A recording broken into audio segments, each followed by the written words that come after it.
Good afternoon, everyone. Thanks for joining the webinar. Today we are going to talk about an alternative payment model for addiction recovery, specifically the ARM APM. My name is Will Herling. I'm the Manager, Account Development at Remedy Partners. First, I'd like to cover a few housekeeping topics before we dive in. First, you will have the opportunity to submit questions during the webinar. To do so, please make sure to type them in the question box on the GoToWebinar panel, and we will do our best to answer all of them at the end. Second, we are recording this webinar, and a link to the recording will be emailed as soon as it is available. And finally, at the end of the webinar, you will be prompted to complete a brief survey. We appreciate in advance any feedback you may have so we can continue to make these presentations as valuable as possible. And with that, I'm happy to introduce your presenters today. We have Caitlin, our Senior Associate Director, Quality and Behavioral Health Policy at the American Hospital Association. Eric, Director of Behavioral Health Clinical Strategy at Anthem, Inc. Anne-Marie, Senior Director at the Levitt Partners. And Greg, Executive Vice President, Facing Addiction with NCADD. We'll have Greg kick us off, and everything will flow from there. So with that, I'm going to hand it over to Greg to get us started. Thanks, Will. It's great to be here. Thank you, everyone, for joining. Sorry, just mute my computer. Turn that off. Okay. All right. Can you all hear me now? Hi, Will. This is Greg Williams. It's good to be here. I am the Executive Vice President of Facing Addiction with NCADD, the National Council on Alcoholism, Drug Dependence. Thank you for your interest in addiction recovery. We got into this work. We are a national nonprofit organization that brings together different partners. And in this work, for the last year, we've had a number of stakeholders and organizations come together to start to look at, can we design addiction recovery services differently from a perspective of payment? And some of this work, the genesis of that, if we can go to the next slide, started in, next slide, yep. So this work created the Alliance for Recovery-Centered Addiction Health Services. And on the next slide, we have some of the stakeholders of that group. What happened in August of 2017 is a number of health payers, health systems, and subject matter experts came together to start to think about the leading cause of death in America today. Under 50, those losing their lives from overdose and alcohol-related deaths is still the leading cause of death for those under 50, and our health system is not necessarily doing a great job to connect people with the services. In 2016, the Surgeon General released the first ever report on alcohol, drugs, and health, and in that report, Chapter 6 talked about health system integration. And basically in that chapter, there was a call to action. How do we integrate services for what is a chronic health problem? Definitively, we know addiction is a chronic disease, and it takes years to go into remission and recovery and sustain recovery. It also sometimes takes multiple episodes of different treatment to initiate recovery. So from that premise, these folks came together. If we can go to the next slide, we brought together some of those authors of the Surgeon General report and other contributing members listed on this slide in partnership with Levitt Partners. So Levitt Partners is a healthcare values firm, and Anne-Marie will speak a little bit in detail about the model in the coming minutes. But they have an alliance model where to solve a problem, a cross-sector problem. And so we partnered with Levitt Partners, us at Facing Addiction with NCADD, and brought Levitt, and together, we facilitated this alliance over the last year, and here's kind of the basic principles and premise, and then I will turn it to Anne-Marie after that for the specifics of the model, and then we have some of our partners on the line today who will talk about some of the work. So it's basically the way that we perceive this work is that recovery from substance use disorder is a process of change whereby individuals achieve remission and a meaningful life in the community of their choice. So this is SAMHSA's definition, the federal government, the federal agency that is connected to substance abuse and mental health services. This is their definition of services. Number two is that a care recovery has three critical interconnected states. So we look at this in kind of episodes or phases. Pre-recovery stabilization, so that would be kind of that early, if people think about overdose or presenting at a primary care office, or somebody in the community who's picked up by law enforcement or what have you with an alcohol or other drug problem, that is sort of the stabilization state. Motor vehicle accident related to alcohol, that person needs to be stabilized before we can initiate recovery. Recovery initiation and active treatment would look like, if it's an opioid use disorder, buprenorphine induction and perhaps engagement into intensive outpatient or inpatient.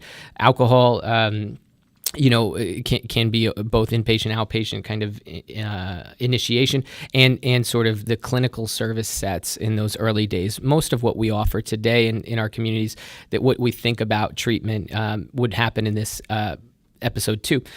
The last one is the community-based recovery management, and most people, this is one area where most people are not receiving any of these services today. This is the longer-term kind of stabilization, the coaching, the connection to community resources, engagement in primary care long-term, and really working with patients over a 3 to 5 year horizon that can stabilize people. Principle number 3, we look at recovery management as a care recovery team. So much like other chronic diseases, really realizing that team-based care is going to get us to a better place. And so essentially there's this concept of recovery capital, and it's the same kind of thing as social capital, but the notion that there's internal capital and external capital. Some people say, oh, they have to want it to get into recovery. And while that patient compliance and patient participation is certainly an important factor in recovery for people, especially today, there's a lot of external capital that we can wrap around people that can initiate recovery and get people into care at quicker rates. And so that's the notion of a care team that Anne-Marie will talk a little bit more about. And then a well-managed broad continuum. So this isn't just about acute care stabilization, but we look at the way that we treat addiction today is really like an infectious disease model for a chronic health problem. It's that short-term acute phase of care, but we don't necessarily look at it around management of that patient over time, similar to what you would see for a patient with type 2 diabetes or heart disease, kind of even after they're stabilized from acute state of a substance use disorder, not providing that ongoing care. And that's where we see a lot of those recovery disruptions and emergency services that are we're trying to all avoid. And then the idea of it being integrated, I think a lot of services today for addiction are being delivered kind of disconnected from the rest of healthcare. And what we need to do is try to bring integration and bring that into physical health and integration into the rest of the system. If we can go to the next slide. Mental health comorbidities is a big factor in the work that we did. We do understand the comorbid conditions are really important, so how we integrate mental health challenges and other behavioral health related issues is a key component. The idea that everyone's talking about the opioid crisis right now, and rightfully they should be, but the notion of building an alternative payment model that doesn't encompass all substance use disorders is a little bit of a challenge for providers on the ground. And so this model is very different in the sense that it brings alcohol and other drug problem recovery and substance use disorders into one consistent cohesion. And so that way, providers, whether somebody's addicted to methamphetamine, cocaine, alcohol, or other drugs or opioids, the provider system's set up in a way that they can work with that patient. Because truth of the matter is we really have a polysubstance use problem in America. We don't have an opioid crisis. Certainly, many of the overdose deaths are happening as a result of opioids, without a question. But many of those individuals have polysubstances in their system at the time of death or in their recent history. So it's very hard to treat opioid use disorder in isolation from other substance use disorder. And then the alignment of economic benefits, obviously building a robust continuum of care for addiction is certainly, perhaps an economically daunting idea. However, the vision is that the return on investment of keeping people well long-term for this is a very expensive issue in our health system. Our health payers are certainly feeling the burden of cost related to substance use treatment. And if we can keep people well for longer and align those incentives across payers and providers, we can bring them together. And then the idea that in the Surgeon General's report, they talk about a 5-year horizon. Once somebody's in remission from a substance use disorder for 5 years, their risk factor basically drops back to the general population, very similar to most cancers. And so that's the goal. That's that the horizon of the model would work on a 5-year journey. And it would all be brought together with a dynamic treatment and recovery plan. Often we do treatment planning in isolation from recovery planning, if people get recovery planning at all. And in this model, we're bringing together treatment and recovery together, that is authored, patient-centered, in collaboration with the patient. If we go to the next slide, I think I will kick it at this point over to Anne Marie at Levitt Partners to walk through the 5 key components of the ARM APM. Well, thank you all for having me. Greg, thank you for introducing the work that we've done together. This has really been our pleasure here to be a part of this, and we're very excited to explain the new payment model that we have in place, and that many of our partners you'll hear from later in the call will be looking into in more depth. So as Greg mentioned, Facing Addiction and Levitt Partners teamed up to create an alliance around a collaborative process where we could discuss through work group meetings and through meetings of the full coalition what the current challenges were to addiction treatment and payment today, and where we could find alternatives to those challenges, coming up with new network arrangements and new payment arrangements. And so at a high level, I will note we had these 5 work groups. One was on payment, and I'll get into more detail as to what we came up with there around our policy. One was on quality metrics, and for this one, we partnered with NCQA. Many of you may be familiar with this organization, but they are actively creating new addiction-specific quality metrics, both in terms of entry criteria and process and outcomes metrics. And we're really excited to be helping with that work. While they have not finalized those metrics, they're well underway, and we've been pleased to be a part of that. We came up with the care recovery team, which we will hear more about soon, a treatment and recovery plan that was lent to us from Favorite Greenville and all of the great work they've done in not only addressing the clinical needs of the patient, but the community setting and how recovery can be sustained in the community.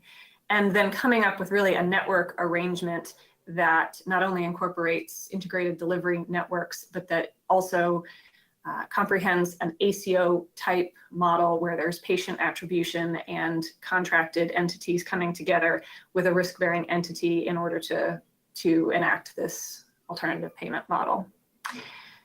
So that brings me more towards the payment model, and I'll go into a little bit more detail there as to what our thinking has been, and would welcome any questions from you all at the end of the presentation on that. Next slide. So the first way that we addressed payment was to talk about some of the challenges under the current fee-for-service model, and how while we have capitated payments and while we also have bundled payments, there are limitations in both of those. So we came up with a hybrid, and the way that we have structured this is it is payment across 2 different episodes of care. Here on the slide, it is delineated as episode 1 and episode 2. Episode 0 here is the activities for which fee-for-service would still apply. So before individuals have entered into the program, fee-for-service in an emergency department or an ICU would still be the payment model. However, once the patient enters into the alternative payment model here, the first episode is this recovery initiation and active treatment.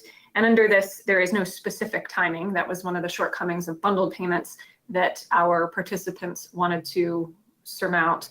And the way that we structured it was it's the clinician and the patient who decide when movement from episode 1 into episode 2 should take place. So there's flexibility around the standards, and there's no required set of standards other than many of those that are evidence-based and currently existing today. So it's not time-bound, and there's no clinical care that's specified. We anticipate that episode 1 might include residential care or intensive outpatient care. Either way, it is generally it's the higher acuity care than the second episode, which we see as the community-based recovery management. So in this episode, it is a reevaluation every 6 months for up to 5 years for the individual to re-enter into the community and to really actively manage their recovery through different community-based resources, things that fall more on that social determinants of health side. So for instance, counseling through different job services or transportation or housing, just these elements that are part of recovery capital that we think could differ by geography, and could any of those that have proven to be effective in keeping people on the path to recovery, we anticipate that our network participants would contract with. So many times these are entities in the community who aren't as often contracted with insurance payment. So this is a unique feature of episode 2 that we're really excited about. So the 2 episodes and so that's how the bundled payment is structured. The other element of it is the capitated payment. And the reason we borrowed from that model was we liked the idea that it was stratified by patient severity. And so the payment for each of these episodes is actually stratified up or down based on the severity of the patient, which is initially determined by claims data, retrospective claims data. And the patient would be categorized as high, low, or moderate risk, and the payment would be correlated to that. As this progresses, and I think as we rely more and more on the clinician instead of the claims to really set the severity level of the patient, what we're hoping is that sort of social determinants or the recovery capital attributes, things like whether there's family participation in recovery, whether there's a stable job that the individual can go back to, whether there's housing, transportation, all of these things will feature into the overall severity rating. And even things like whether there's underlying behavioral health concerns or physical issues. So we anticipate that as the model is piloted, that particular way that entities stratify patient risk will evolve a bit. So that's the first payment. Next slide, please. This here is just an overall model of how it works. You can see that the patient enrolls, and I will talk more about that when we get to the network, but the idea there behind patient enrollment is they need to consent to share the medical record, which we found to be a vital prerequisite to being able to treat that patient holistically and offer coordinated care. And then they need to agree to some portion of the treatment and recovery plan, some portion of that clinical care. So they enter into episode 1, active initiation, active recovery, and then at some time determined by the clinician and the patient move into episode 2. Next slide. Great, so this one is the patient flow, and this really shows via this graphic kind of the way that we see patients entering into treatment here. Next slide. Great. This one I will actually move now into how it delineates here how we see the 6-month episodes and how payment is recalibrated at that point between the providers and the payers and can last up to 5 years. I think another important point that this slide demonstrates is what happens with recovery disruption. So what happens when that patient is in the community setting, when they are in the active management of recovery, and they have a disruption and they end up back in higher acuity care, more what would have been categorized as episode 1 type care. So I think the unique thing about our payment model here is the payment does not shift back up to that higher episode 1 payment. The payment stays at the episode 2 level. And the reasons for this, for one, it's somewhat factored into the calculation of the payment anyway, because there is some level of recovery disruption that can be expected and averaged in. But the other real reason is we see this as a powerful incentive financially for providers to coordinate care and to make sure that they're not simply moving a patient out of intensive outpatient into the community and losing sight of that patient. And this way, there's really an active interest in ensuring that recovery continues. Next slide. Great. Actually, I want to talk about the quality metrics. I think that might have been on an earlier slide. So the second element of the payment model is this quality metrics. And I mentioned that we were working with NCQA on the development of those. All of the providers, thank you, Greg.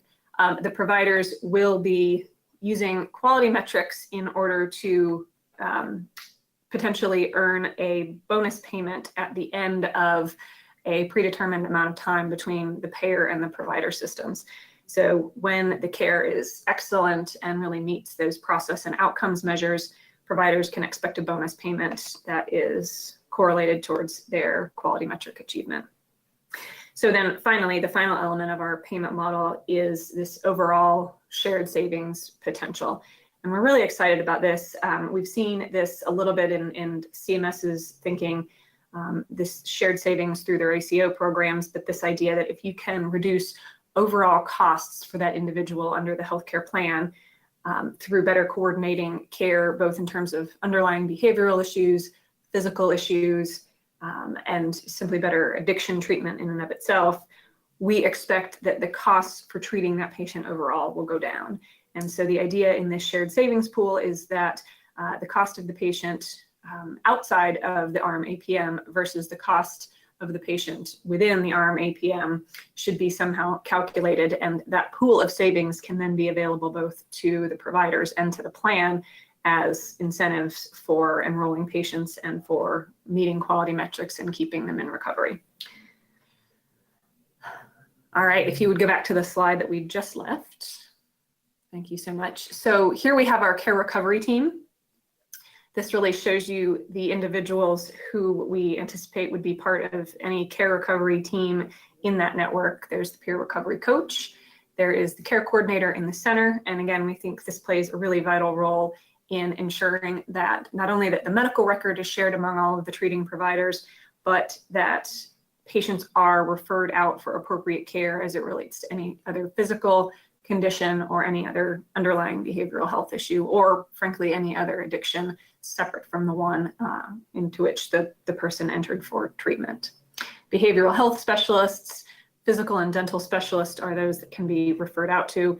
Community service and, social services and community support, definitely a big role in the second episode of care for these individuals, licensed counselors, and really we are hoping a very robust role for primary care as well. Next slide. Great, here is the treatment and recovery plan. So I mentioned that this came from Favor Greenville and really goes through all of these essential elements in how one will make a full recovery. So it's things like living and, what is your living situation and an ability to identify challenges there and to address them. Is your body healthy? Is your mind healthy? Are you receiving counseling? What kind of medication are you on? For individuals on the younger end of the spectrum, school, how is that progressing? For older individuals, how is work? Compliance with the treatment, adherence to your plan, spirituality, how are you healing spiritually? What are your interests? Do you have things that are outside of what your triggers might have been? And what are your coping skills? So we're really excited that this takes a very holistic view of how an individual enters back into the community and continues on that path to recovery. Next slide. All right, so here's our quality metrics and measurement slide. As we noted, we're working with NCQA, and we have not yet solidified what these would be, but we are following the principles that ASAM has set forth in terms of appropriate use of drug testing. Next slide. So that brings us to the end of the explanation of our work groups here. And again, happy to answer any questions at the end. I think we're certainly looking forward to the piloting of this ARM APM to understand how it looks in operation and how it will be implemented, and whether or not there are any gaps that we can revise and help innovate on as we move forward. So Greg, thanks so much. I'll turn it back to you. All right, thanks, Anne-Marie. So with that, we're going to go ahead and pass this over to Caitlin to continue with her perspective. Thank you so much. My name is Caitlin Gillooley. I am the Senior Associate Director for Behavioral Health and Quality Policy at the American Hospital Association.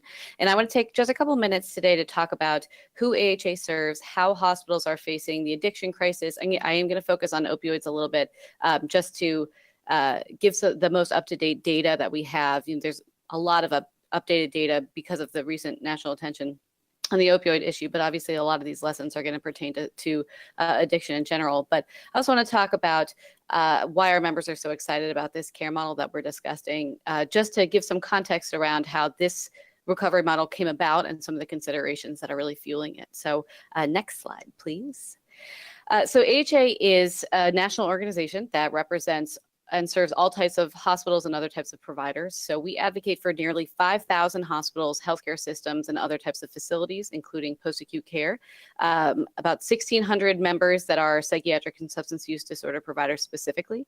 We have 43,000 individual members and more than 270,000 affiliated physicians and 2 million nurses and other caregivers. Now, hospitals have a charitable missions across the board, and this really does include advancing the health of patients in their communities. Now, obviously, and unfortunately, substance use disorder, which, like I said, is including but not limited to opioid addiction, have emerged as a critical public health concern.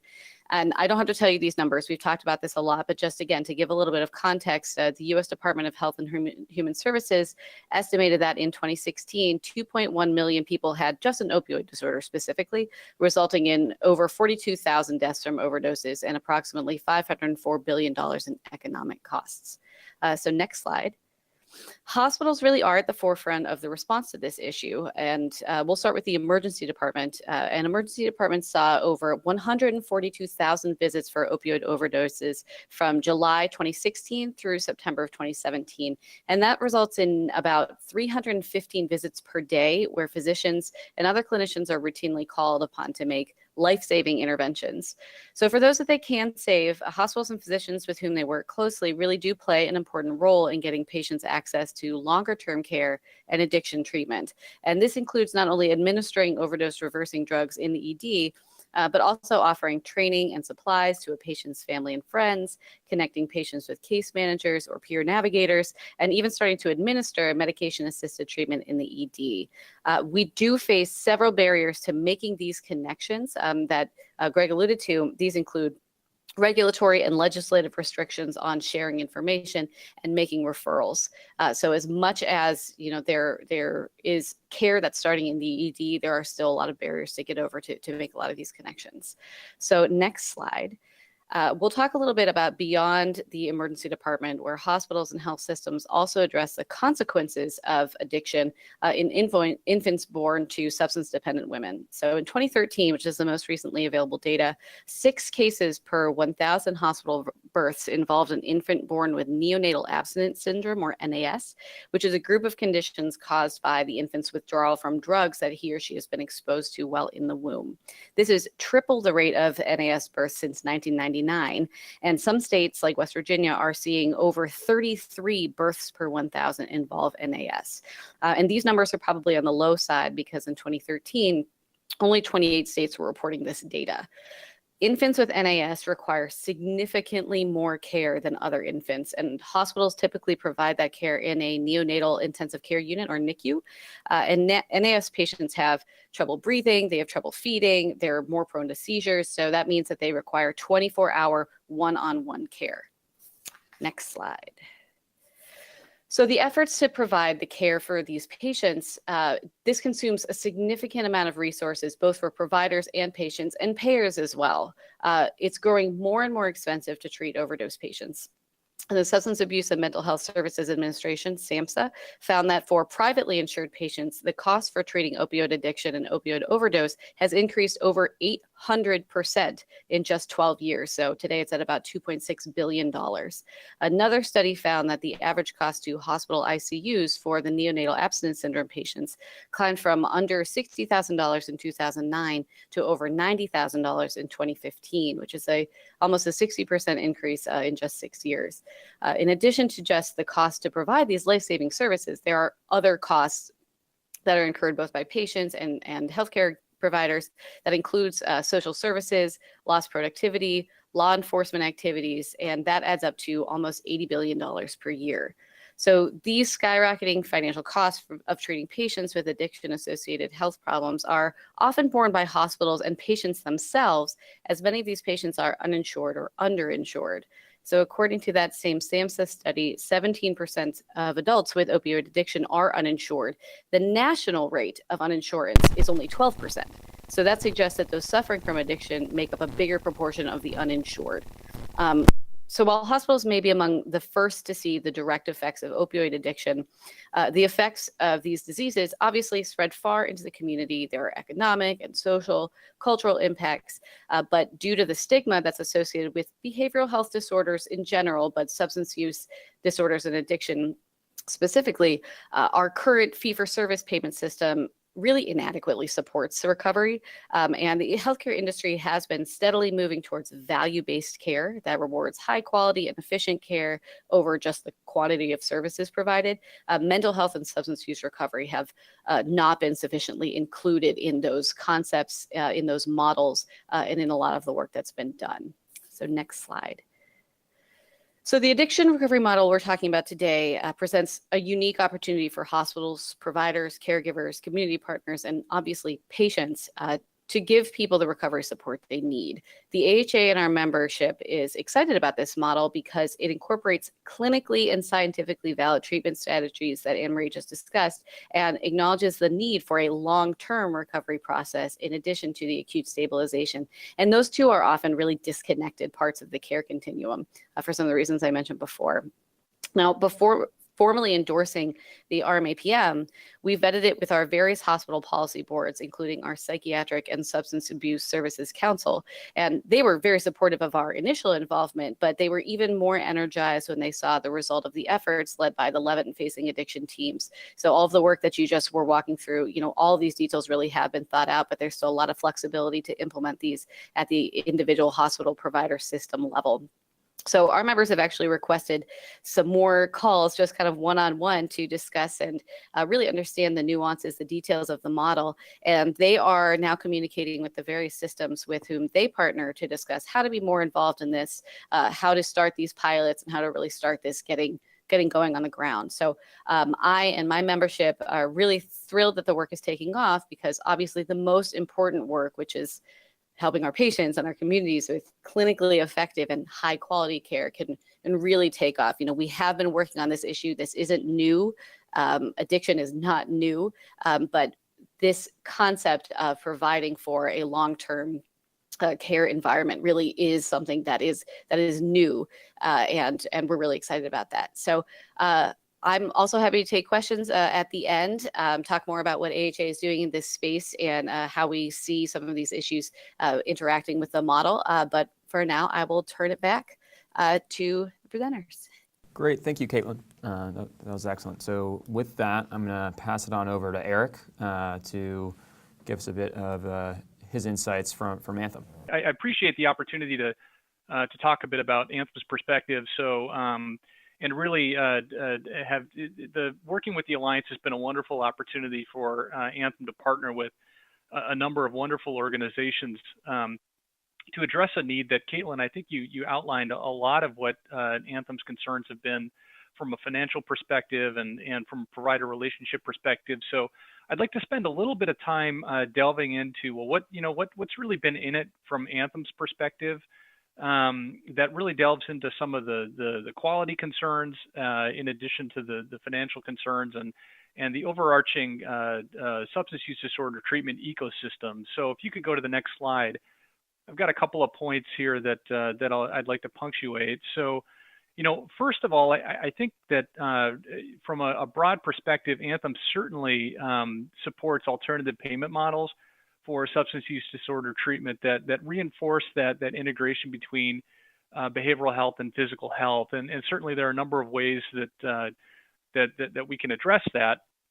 And as I mentioned, one of the main things that we're really trying to solve for is that fractured nature of the substance use disorder delivery system that I think Anne-Marie, Greg, and Caitlin have all touched on. And so, for example, if a primary care doctor discovers that a patient is struggling with an alcohol use disorder, and then subsequently refers that person to a community-based treatment center, that creates a potential scenario where there's a disconnect between the two entities who are treating that particular member from a physical health and then a behavioral health perspective. And Oftentimes, at least current state, there hasn't been very strong communication between the entities that are involved in the patient's treatment.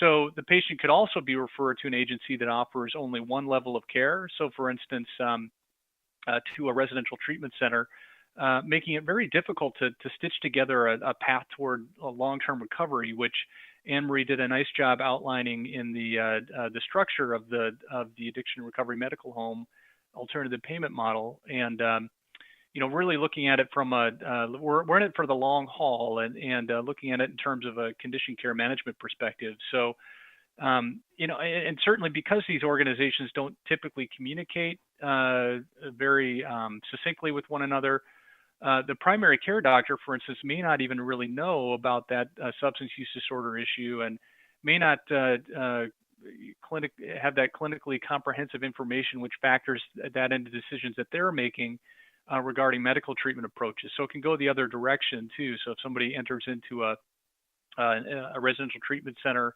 on their own, and there isn't that solid communication with the primary care doctor, perhaps because that member hasn't signed the appropriate release forms to disseminate that information and so forth, that can be an issue. And I will point out that one of the things that Anthem has been supportive of with the addiction recovery medical home model is that there's an emphasis that as the patient enters into the foundational model, that there's an emphasis on ensuring that there's a release form signed up front addressing the 42 CFR Part 2 regulations that would necessitate that seamless communication between all of the entities. So that's a very important piece. I just want to punctuate that. So certainly to date, substance use disorder treatment also has really been held minimally accountable for treatment outcomes, which has led to significantly inconsistent and misinformed expectations from the healthcare ecosystem and the health consumer alike. So that dynamic makes it particularly challenging to set the framework for establishment of consumer expectations for substance use disorder treatment, and particularly what someone would expect it will happen when they do engage in treatment. So the way this model is structured, there's a foundational approach that includes how various types of payment innovations can be factored into this equation. So it's very purposefully not prescriptive about how organizations will prop that up. So I think one of the things that I've certainly come to appreciate about this model is the ability to have some flexibility with how that works when all of the dots start to get connected. So secondly, Anthem has participated in the Alliance's efforts to build a foundational model for an alternative payment model structure which supports this approach, and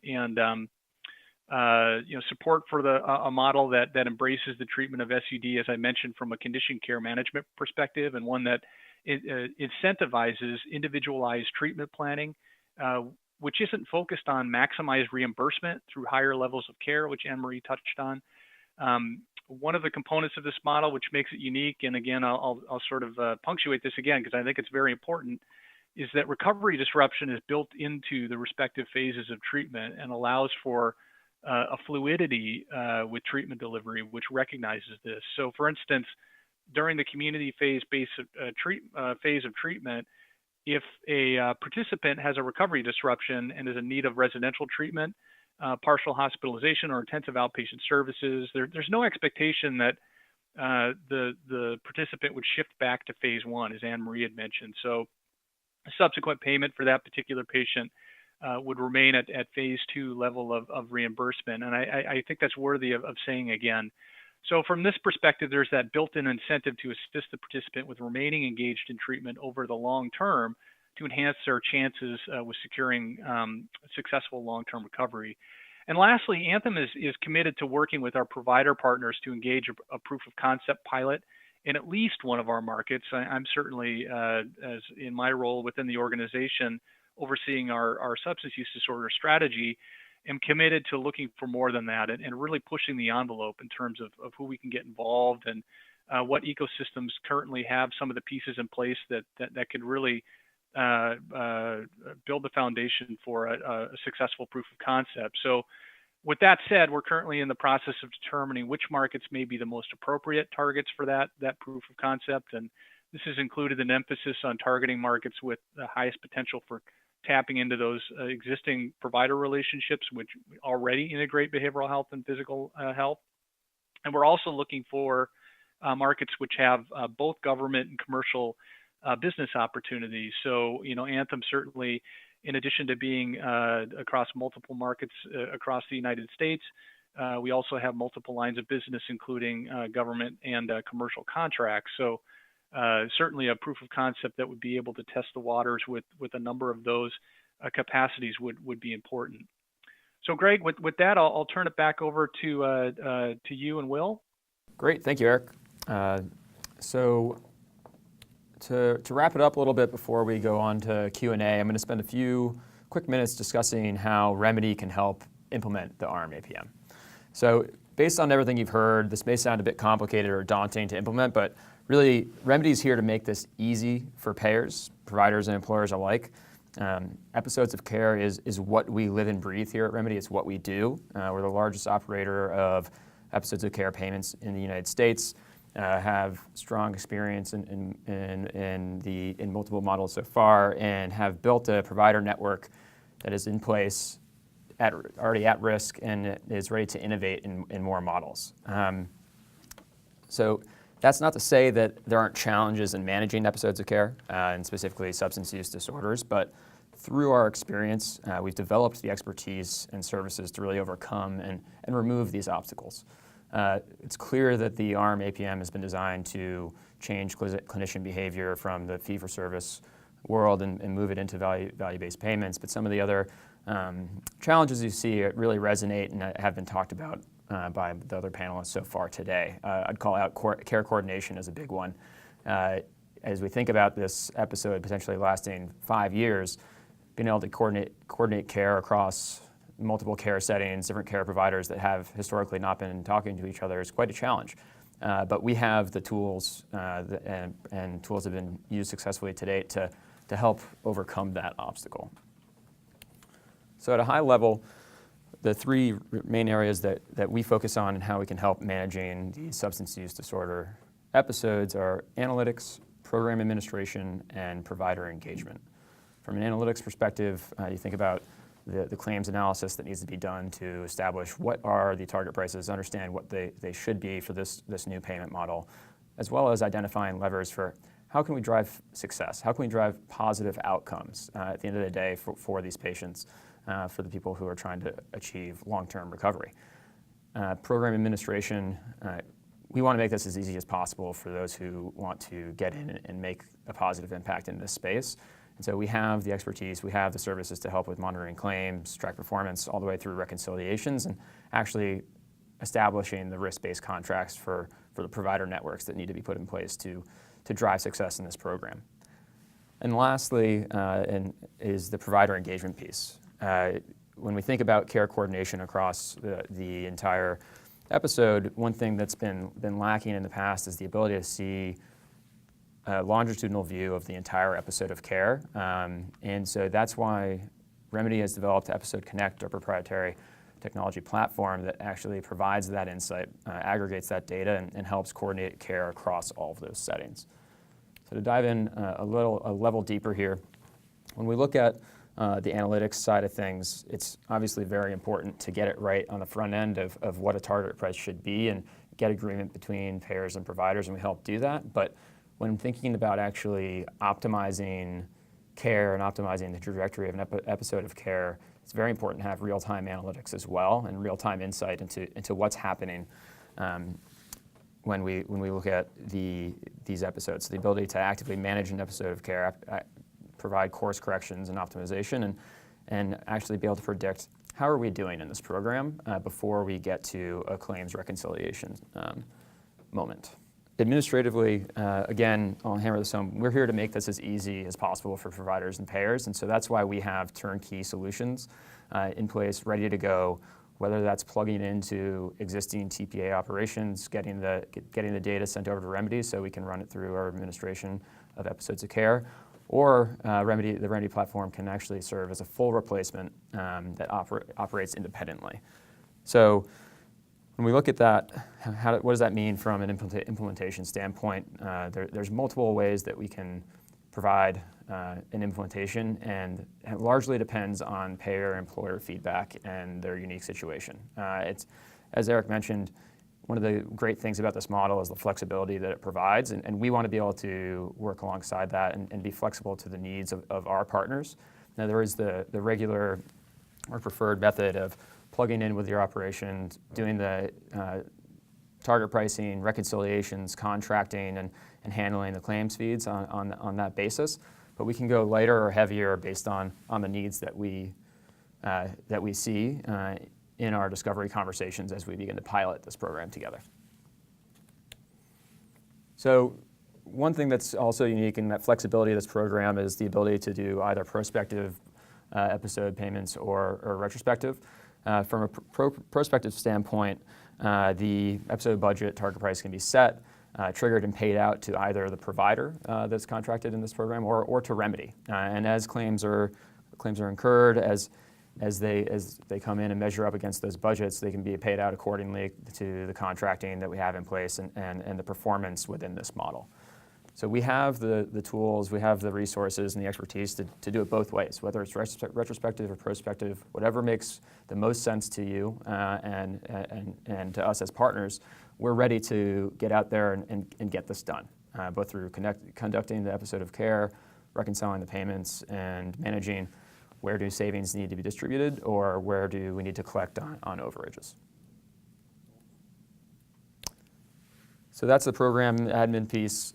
To touch on the provider engagement piece one more time, we have, again, Episode Connect is that enterprise software technology that really brings this all together and allows us to have that true care coordination piece that it can be a driving force behind improving the quality of care, helping to achieve that long-term recovery that we're striving for through this model, and make it easier for everyone involved to actually be able to communicate on one platform with user-specific provisioning. So any care provider in different care setting can access it in the way they need to through and collect the data, help with their care decision making, and again, drive that care coordination in a very positive way. So to wrap it up, we have developed solutions in each of these key areas, whether it's Episode Connect or our Community Connect platforms, provider networks. These are tried and true methods that have been very successful for us in episode of care programs born out of years of experience. And so this suite of tools is very well aligned with the structure, goals, and principles of the ARM APM. We're extremely excited to be working with Facing Addiction and the Alliance on implementing this model, and are here to help to get it done, make the implementation and administration as seamless as possible for all involved. And together we really have the opportunity to positively impact millions of lives through this program. And so my hope is that coming out of this, we'll be able to have more conversations, develop some interest in pilots, and find some really interesting ways to get this started, and encourage everyone for our help as we move forward to also to look at the survey that we're going to send out afterwards to provide some feedback on what direction we can take this moving forward. So with that, I will wrap that up and open it up to questions, should anyone have any for the group. Okay. So first question through, are there major state regulatory barriers that impact the ability to link into Medicaid funding for the APM you have outlined? So I'm going to pass that one over to Greg to take a first stab. Sure. Can you hear me well? So Medicaid is obviously very state-based, and certainly certain multi-state systems have some challenges. The key components, I think, when we look at this model and how it interplays in the Medicaid market is kind of threefold. One, are you a Medicaid expansion state? Certainly, if you are, there's a larger pool of possible attributed lives who might meet medical criteria. Certainly, a high percentage of single men who aren't covered in some states under Medicaid still have a prevalence of substance use disorder and opioid use disorder. So that's a one big factor. The other issue is behavioral health carve-out Medicaid states. There are a few carve-out states where Medicaid is carved out, which complicates in some ways how the Medicaid plan may be able to do this. And then the third one is the managed care. There's some states that Medicaid is not managed. Currently, I'm in Connecticut here, and that state is a state where Medicaid is not managed, which complicates the ability, at least in a pilot demonstration project, the ability to test things and try different kinds of payment systems. So Medicaid does certainly have its complications, but we are finding many states where Medicaid is set up in a flexible enough way in order to try this piloting, and certainly many health systems and markets are very interested in finding ways for their Medicaid plans. I will say, in the current system that we have, many states, Medicaid is actually a more robust continuum in place for behavioral health services than any other system, even private sector markets in certain states, because for years, Medicaid has obviously been the payer of last resort, and certainly individuals with behavioral health challenges sometimes end up in out of work and unemployed out of untreated behavioral health issues. And so we have seen some great innovation in Medicaid systems in many states, and we see Medicaid as a great partner moving forward, but it certainly is variable based on the state that you live in. Thank you, Greg. So my next question that came through is, what can and should employers do to help? How can they get involved to promote this model? So I'll send that one back to you, Greg, and then we can have others chime in afterwards. Sure. So, similar to Medicaid, I mean, one thing that we see at Facing Addiction with NCADD and throughout the Alliance work is large employers certainly have a similar incentive to a long-term outcome, especially self-funded employers who have their own plans that they're managing. Substance use disorders is an extraordinarily expensive factor for employers. 70% of all economic costs happen in the private sector, so much to the opposite of public perception. Most people with substance use disorders are employed, and of the $500 billion of economic loss every year, 70% of that comes out of the private sector. So employers actually have the most at stake of anybody here in terms of trying to treat people long-term to get longer-term outcomes. Certainly the retention of employees over a 5-year horizon is an important factor for a lot of employers. We're seeing huge challenges in the Midwest and in labor markets where individuals are having trouble passing drug screens. We're seeing huge challenges in youthful employers, so employers that have a youth-driven workforce, 18 to 30 population, huge costs related to that.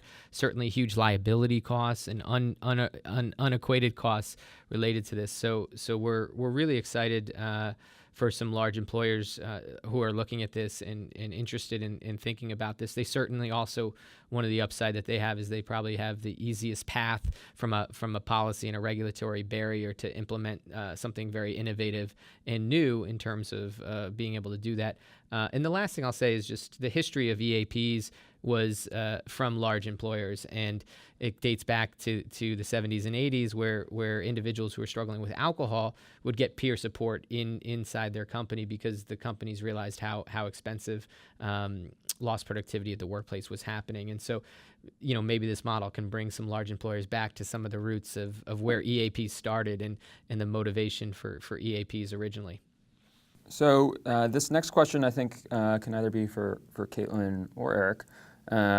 How do you see this model interacting with other substance use disorder efforts or endeavors underway already in the markets that you're working in? And do you see it being positively working off each other, or could it be counterproductive?